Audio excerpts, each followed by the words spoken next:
Hello guys, आज हाम्रो घरमा धान बसालिरहेको छ।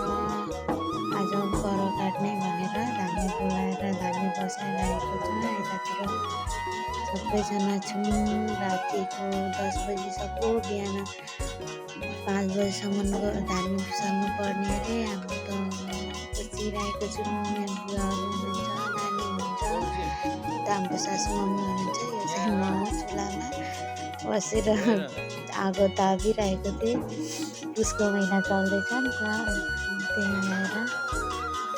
अनि यतातिर चाहिँ सामग्रीहरू थियो, खै के कुन मलाई त थाहा छैन। म यतातिरको परम्परा नै जान्दिनँ खासरी राम्रोसँग, त्यही भएर मलाई त्यति साह्रो यस्तो भिडियोहरू बनाउनु त आउँदैन। त्यही पनि अब सानो कोसिस गर्दैछु।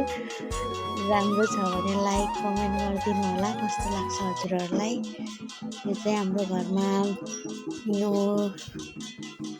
3 भाइको कर कटाउने भनेर यो चिन्ता राखेको धान बसालिरहेको देख्न सक्नुहुन्छ। यतातिर हुन्छ धामी बस्ने चाहिँ हाम्रो ठुलो हुनुहुन्छ। यहाँनिर चाहिँ हाम्रो मामा बसिराख्नु भएको छ। खै घोप्टो परेर के गर्दै हुनुहुन्छ थाहा पनि छैन। बोल्दा पनि बोल्नु हुँदैन, के भएको मजाले सुन्दै हुनुहुन्छ। उता बुवाले भनेको के भन्दैछ भनेर त थाहा पनि छैन। म त जान्दिनँ पनि, यतातिरको परम्परै जान्दिनँ म खासमा भन्नुपर्दा त। त्यही पनि अब त्यत्तिकै बुहारी भएपछि अनि बस्नुपर्छ।